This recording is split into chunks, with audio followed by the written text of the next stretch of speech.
जान मेरी जान मन बचपन का प्यार मेरा भूल नहीं जाना रे।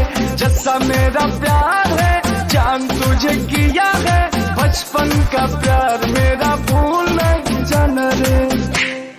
बात मेरी मान ले, तेरा मेरा दुश्मन सारा ये जमाना रे।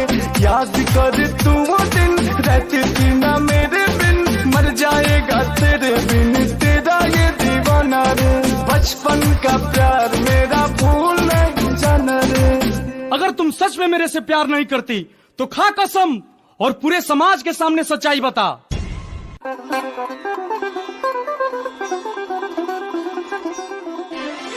तू ही मेरी जान है, चाहे कोई जान ले ले दूर ना हो पाएंगे। सच्चा प्यार